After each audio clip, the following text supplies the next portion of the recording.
dear Tina, my fellow co-host, the entire Women in the World team, esteemed guest, ladies and gentlemen. Thank you, Tina, for that generous introduction. You are a true icon of women's empowerment. Your work on how women can bring about transformational change in the world is truly amazing. The Women in the World Summit surely stands out as a lighthouse for millions of women across the world. It is indeed a privilege to be here today on the same platform as some of the most accomplished women from India and from around the world. To speak after such wonderful women can sometimes be overwhelming, but let me try. Why do I support women? And what does it really mean to me? Well, it's not about me. It's about uplifting millions of women in this country. Reliance Foundation directly impacts the lives of more than 2.2 million women in India. Through its initiatives in education, health, rural transformation, disaster response, and sports. Why do we do this? Is it philanthropy? Is it CSR? Of course, it's all of these, but much more. The reason I do this is because I owe a debt. A debt I will go far and deep to repay. All I'm doing is focusing on how soon and how well I can repay this debt. Allow me to explain what I mean. I was born in a family of 11 girls and 1 boy, a joint family. We were proud to grow up in a house that was free of gender bias. We were fortunate to be groomed as self-reliant, educated, free-willed, and disciplined children. I was interested in dance, so I pursued it and trained in Bharatanatyam. After my graduation, I wanted to teach, so I joined a school and started working as a teacher.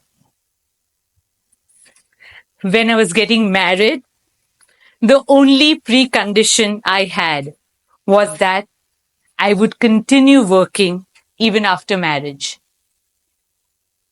In my story, I had access to education, healthcare, and the opportunity to work.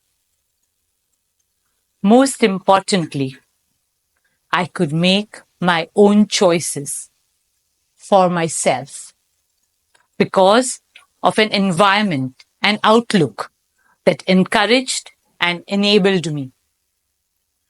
Unfortunately, millions of women don't have access to basic things like healthcare, water, sanitation, and education. Then there are those who, despite having all these, have no access to employment. And above all, they don't have the power to make their own choices. In India, women are discriminated against even before they are born. 700,000 girls are killed in the womb, and from there onwards, it's an uphill struggle for girls. The opportunity funnel just keeps on getting narrower and narrower for them. Over 1 million children below the age of 5 are lost each year, of which 300,000 die on the first day of life itself.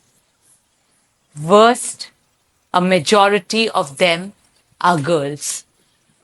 As a mother myself, I find this very painful to accept. Girls are neglected when unwell and not given priority for medical treatment in the family as compared to boys, leading to high infant mortality rates. More than 50% of girls fail to enroll to schools. Large number of girls drop out of school at puberty. One of the main reasons being the lack of separate toilets for them. Nearly 45% of girls in India get married before the age of 18. 70% of women are not part of the workforce. All these numbers paint a grim picture. We could have been one of these statistics. This could have been you. It could have been me. Yes, my story could easily have been just like theirs. But I got lucky. Let me explain how. First, I got lucky through a lottery called births. I was born into a family that gave equal opportunities to girls and boys. Then, I won a lottery called education because my family believed in the power of education, especially for girls. And then, I met Mukesh. Mukesh encouraged and supported me to pursue my passion, be it education, dance, or sports. Thus, I continued making my own decisions and my choices even after marriage. But my story could have been very different. My story could easily have been just like that of many other women in India. And that is why I owe a debt. We all owe a debt to our sisters who are not as fortunate. We stand at a very important time in history, a time when a crucial difference can be made. In about a decade, India will have the largest number of women in any country in the world. What kind of an India and what kind of a world do we want for ourselves and our children? A world where women lag behind is not only an unequal world, it's an unjust world, it's an unfair world. And we cannot accept a world like that. Can the world be different from what it looks like today? I believe it's quite possible. India has a rich tradition of worshipping goddesses. We worship Goddess Saraswati for knowledge, Goddess Lakshmi for wealth, Goddess Durga who destroys all evil. We also have a proud history of women leaders from all walks of life, from Jhansi Ki Rani to Indira Gandhi to Mother Teresa and many others. These women make us believe in a world with possibilities. A world where women have equal opportunities. A world that is better not just for women, but for everyone. According to IMF, if the number of women who join the workforce in India were to increase to the level of men, India's GDP would grow by 27%. It is clear, empowered Indian women means a stronger and a better India. My work in India's poorest villages with women have shown me that we can change the story of Indian women. Take Vajaben. Vajaben is from Netrang, one of the poorest villages in Gujarat. On our first visit to that village, we were struck by the extreme misery. Farms lay barren. People and children were malnourished. Even a simple meal was beyond their means. Then I met Vajaben. Her father was bedridden and she was a single mother of 3 young children. For them, life was a real struggle. Yet there was something different about her. In her eyes was a determination to fight her circumstances. Our foundation wanted to help, and our philosophy is to enable people to help themselves. So we helped and assisted Vajaben to set up a nutrition garden. Within 3 months, the garden was producing more than 200 kilograms of vegetables a month. She was now self-reliant, but she didn't stop there. Vajaben motivated other women from her village to set up similar gardens and helped them also to earn an income out of it. In a male-dominated community, she rallied other women around her to transform her own village. Soon Vajaben was elected as the president of the Village Farmers Association. Today, thanks to Vajaben, there are 44 nutrition gardens in Netrang. No child goes to bed hungry or is malnourished.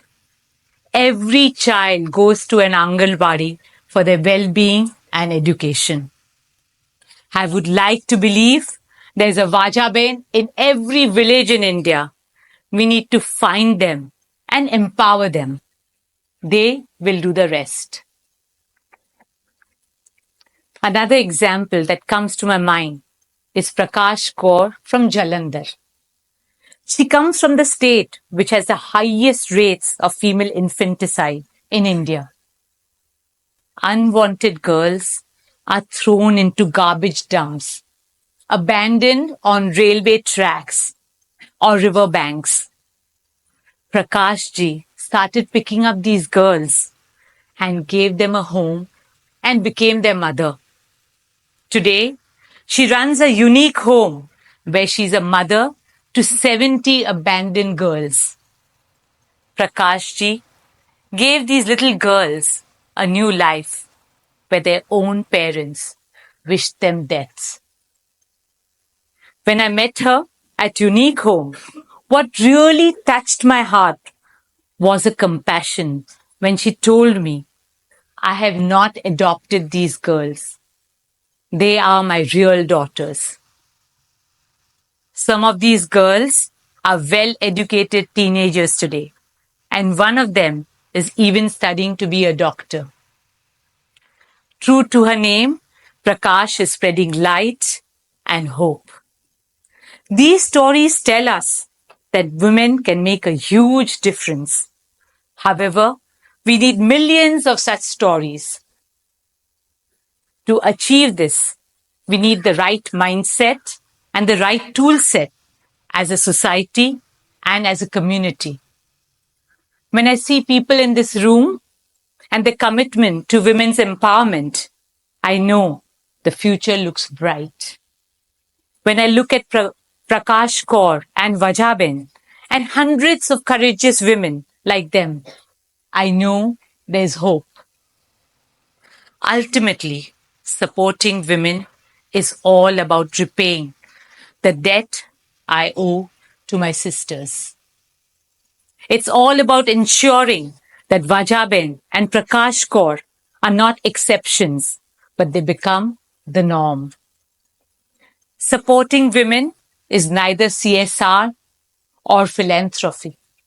It is our moral responsibility to support an idea of a better world, a world with equal opportunities, a world where women inspire the whole of humanity, a world where women can make their own choices, and a world where India is at the forefront of that change. Let us together achieve the dream of that beautiful world. It's time for action. Together, let's make that dream real. Thank you.